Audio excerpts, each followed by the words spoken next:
Alright, guys.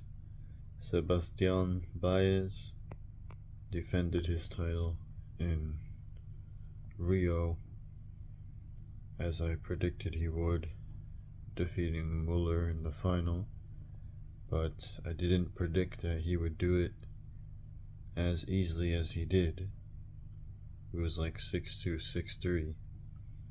I thought it would be a closer match and he would win in 3 sets, but Baez is just a superior clay court player to Muller, which showed in this match. He's much superior. I mean, he's won like 6 titles on clay, and Muller has not won any. So, he just outplayed him. And maybe he was tired, but if he's tired, then he kind of just has bad stamina, because you cannot get tired after one long best-of-3 match. And I believe he has some kind of disease, which I don't know too much about, but anyway, that's unfortunate if that's affecting that. But anyway, Baez defended the title, which is a 500 title, of course. He has won 7 titles now out of 9 finals, which is pretty good. I believe that all but one of those titles he won were on clay, if I'm not mistaken. I recall him winning this one hard court tournament 2-3 years ago, and I was like, yo, why is this guy winning on hard courts? He should only be able to play on clay, but it was probably not the fastest hard court. I believe it was maybe Winston-Salem 2022 or something like that. I don't know. But yeah, I don't know how fast the hard court was, but he did win some hard court title, I know. I'm pretty sure. Anyway, congrats to him. One of the easiest title defenses, it must be said. The guy faced 2 lucky losers, 2 unseeded players, and a qualifier. So you must call that one of the easiest title defenses. Although, of course, there have been easier, as I've already said, and you can't choose who you play. So I'm not bashing him or anything, but it does look like he got somewhat lucky with the draw. But again, you can't choose who you play, so he's still the deserved winner, and good for him for defending his title. So now we are at the semifinals of the Dubai Tennis Championships. And we have in the first semifinal Felix Auger-Aliassime, who is doing pretty great this year, except for in the one big tournament, Australian Open, where she flopped in the second or third round after leading by 2-0 against Alejandro Davidovich Fokina, who was known as a choker, but recently he can be clutch apparently in any match as long as it's not a final. So he kind of shifted this year from being a choker in any match to being clutch in any match except for a final where he's still a choker. And anyway, Auger-Aliassime has picked up 2 titles this year, been in maybe 4 or so semifinals now, so good for him. He just defeated Marin Cilic, the old guy, who's probably like 36, 35 or something. And he's ranked super low now because he had time off for injury, I believe, and just came back and won a couple matches. The first one against the second seed at this tournament, Alex de Minaur, which was a great win.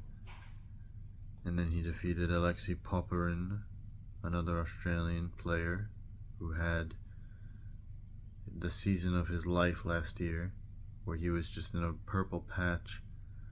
He won a Masters title in Montreal, and he also beat Djokovic at the US Open. And those things kind of came out of nowhere because he was basically a journeyman until then, and now it looks like he has gone back to being a journeyman because he has not done anything significant since then. So, who knows if he will ever go back to that level, which was not too long ago, but which he has not seemed to maintain. I mean, the guy was just blasting the ball for those 2-3 weeks, and it was just going in somehow. Like, that was pretty impressive, I guess, or amazing. I don't know. I couldn't think of a better word. It's not that amazing, but yeah, I mean, that was kind of cool. He seemed to be playing pretty well, but now he hasn't really done anything since that US Open. So, yeah, Cilic now went out in 3 sets to Auger-Aliassime, but good for Cilic to just come back out of nowhere. I mean, he did win a title late last year in Hangzhou, I believe. Some 250 in China. I think it's China. So he did already come back, but good for him to keep building the form. Auger-Aliassime, he will face Quentin Alice, the Frenchman who is having one of the weeks of his life. I'm pretty sure he's been in the semifinal of a ATP tournament before, maybe even a final. Yeah, I think he was in a final, but it's still one of the best weeks for him. He defeated Rublev in this tournament in the first round. Rublev, who just won Doha, lost in the first round, which is, are we surprised? Of course not. This kind of thing happens all the time where players win a tournament and then lose immediately, or not, or sooner than later stages, first or second round maybe. So that's not surprising at all. The finalist from Doha, Jack Draper, withdrew before the start of the Dubai tournament, so he didn't even bother with that. And Rublev, he went down in the first round. Granted, it was an extremely close match. Alice won in a deciding set tiebreak. But anyway, Alice has made his way to the semifinal after winning another deciding set tiebreak just now in the quarterfinals against the lucky loser, I think, Luca Nardi, who has looked not bad recently. Of course, he's in the semifinals now, and he didn't really look too bad to me. He looked like a nice, solid player. So his win over Djokovic at Indian Wells last year was not a fluke, it seems. He is a young guy, the same age as Alcaraz. And speaking of Alcaraz, he played Alcaraz in Doha recently, and he took the second set from him, 6-4. After being down 4-1, he just started playing much better, and Alcaraz probably playing worse, but still, he started playing much better, and it was eventually a tough match. Alcaraz winning that 6-3 in the third, before, of course, going down to Lehechka. So, Nardi, he does look to be a decent player who can play some nice tennis, and he just lost in a deciding set tiebreak against Alice. So Alice has played 2 matches with a deciding set tiebreak, and both of them the tiebreak was basically decided by a couple of points. And he played another match against Bautista Agut, which had a tiebreak in the first or second set. But yeah, these things aren't really surprising. Anyway, Alice won, obviously. It was a pretty heartbreaking way for Nardi to lose because it was 5-all in that third set tiebreak, and Alice was serving. The second point on his serve, he served, he moved up and he hit a drop shot, and the drop shot landed on like the outside of the line. So that was barely in to get Alice to match point. And then on match point, Nardi lost by hitting a forehand that was barely out, which likely would have won him the point. So he lost the last 2 points of the match by his opponent hitting a shot that was barely in, and then him hitting a shot that was barely out. So that must really suck. I mean, I've been in a pretty similar position actually, now that I think about it. In my senior year of high school, when I was on the tennis team, I was playing first doubles, and I believe this was our first match of the season. And I think we were up. We had split the sets. We won the first set, or maybe it was the second set, but both my partner and me and the opposing team, we each won a set 6-3, so we had split the sets 6-3, 3-6, and then in the third set we didn't play a full set. It was a match tiebreak. So I think my partner and I were up in the tiebreak like 9-8 or something like that, and it's to 10. So we had the match point, and on the match point, one of our opponents, he hit a backhand volley that landed like right in the baseline, and it was like close to the middle too. So my partner was like, "You," and then I moved too late. And yeah, it was a really good volley, like right on the line at match point and right in the middle. So really great volley. And then I believe I lost the match. We lost the match 11-9 in the tiebreak, and my last shot was like a lob, which was not out by that much. I think it might have even been the last two shots were not out by that much.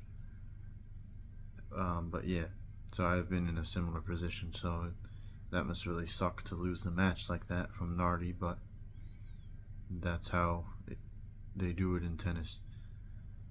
Anyway, now we have the semifinal is Auger Aliassime versus Alice, and I forgot to look at the head-to-head, but I don't really think I care. Let's see. The head-to-head is 2-love to Auger Aliassime. Yeah, I don't think these are gonna change my predictions. Both of their meetings were on hard courts. He just defeated Alice in Doha, which was like a week ago, and that was in a deciding set tiebreak, funnily enough. So who do I believe will win this match? This is a toss-up, but Alice looked almost a little tired at the end, so I will go with Auger Aliassime winning this in 3 sets. Then we have the second semifinal, which is Stefanos Tsitsipas, the Greek guy who we all know of, has made his way to a semifinal, just defeating Matteo Berrettini in 3 sets, tight match, 6-4 in the third, where he was clutch at the end, serving at 4-all, I believe. He saved a break point with a Federer-like half volley, and then won the match 6-4 in the third, I believe. And he has looked motivated this tournament, which is nice to see. And he has actually gotten his way to a semifinal, which he has not done since the clay season of last year in the Swiss Open. I believe it's Gstad, or however you say it. And now he has a chance to reach a final, which he has not done since Barcelona last year, where he lost to Casper Ruud.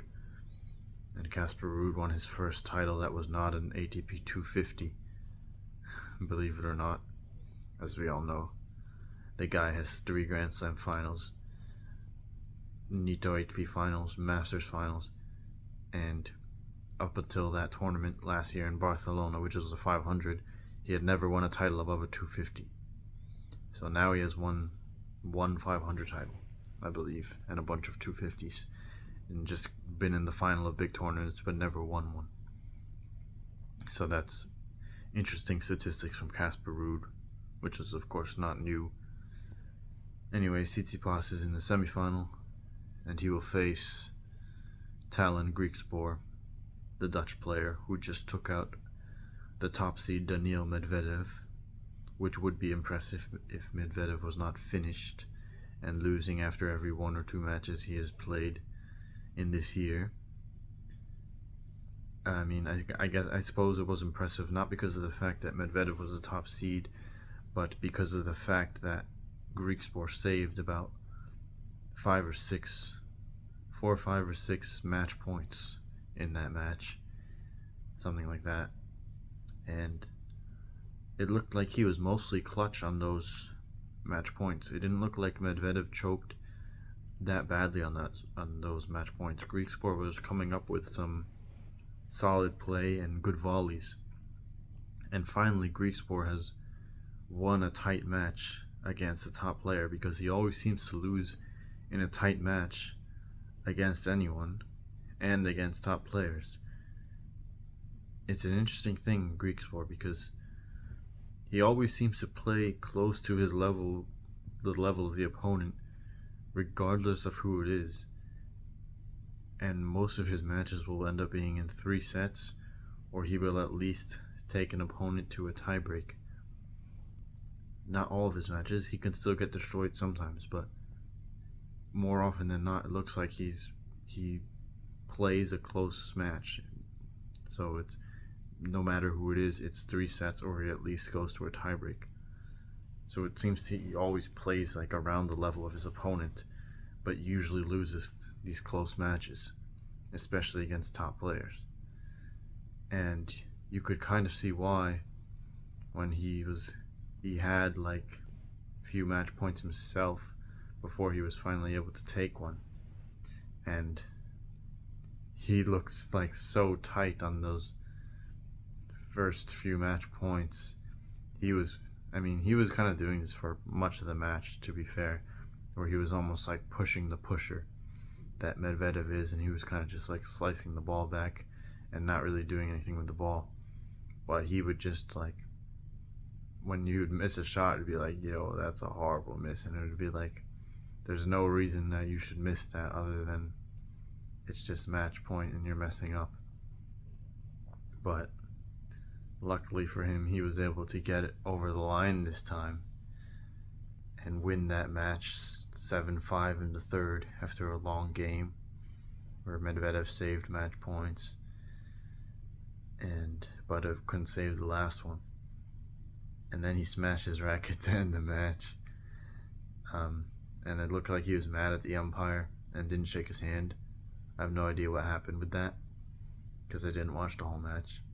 I watched like the end of the first set, and it was like Medvedev had like 9.9 return quality and 100% first serve points won or something, and I was like, what the heck is this? Why is he giving us hope? And then someone in my tennis chat, in one of my tennis chats, was like, I posted, I was like, why is he giving hope? And someone in my tennis chats is like, oh, is he gonna win? Is this gonna be the first title he wins twice? But I was like, nah, he should still flop, because after he flopped the last time I predicted him to win, I wasn't planning to predict him to win again if he did make the semifinals. And then the guy was like, who's gonna stop him? And then I had class, so I didn't watch like the whole middle of the match. And when I started watching it after my class ended, it was like at the very last game of the match, and then he lost, and I was like, LOL. So there's who's gonna stop him. And even if he had gone through, given that he let me down last time, I probably would have predicted him to lose in the semifinals, even though he would be facing Tsitsipas, whom he has a pretty good head-to-head against, and usually wins. That's what having a pretty good head-to-head against means, and knows how to play against, obviously. I probably still would have picked Tsitsipas to win, just because Medvedev is finished. Granted, Tsitsipas is maybe finished too, but he looks, I don't know, he looks kind of better this tournament, I guess, because he hasn't really had any better results than than Medvedev recently anyway, so. Though, to be fair, he won his Monte Carlo title last year, and Medvedev didn't win any title. But Medvedev had better slam results, so both of these guys have looked finished. But I would probably have just picked Tsitsipas because Medvedev let me down. But anyway, this second semifinal is now Tsitsipas against Griekspoor. The head-to-head is 2-love for Tsitsipas, and they actually just faced each other at Rotterdam this year, at Griekspoor's home country, and surprisingly, Griekspoor lost a close match. So interestingly, both of these semifinals are matches that have recently been matchups that have recently been played this year, like a week or 2 or 3 weeks ago. Tsitsipas faced Griekspoor in Rotterdam earlier this year, and Auger-Aliassime faced Alice in Doha, which was last week. And in those matches, both Auger-Aliassime and Tsitsipas won in very close matches. It was 7-6 or 7-5 in the third for both of them. So that's an interesting coincidence. Who do I believe will win this match? This can also be a toss-up, like the other match. But I will predict Tsitsipas to win in 3 sets. He looks kind of motivated this tournament. I mean, I don't see why Griekspoor wouldn't be motivated, and that's probably not a great reason, but I will just slightly favor Tsitsipas. He does have that 2-love head-to-head and just beat Griekspoor. Do we expect Griekspoor to finally win? Do we think that because Griekspoor finally won a close match, therefore he will continue doing so? No, not necessarily, but maybe he can prove me wrong. But no, my official predictions will be Auger-Aliassime defeats Alice in 3 sets, and Tsitsipas defeats Griekspoor in 3 sets, and we will have a final between Auger-Aliassime and Tsitsipas in Dubai.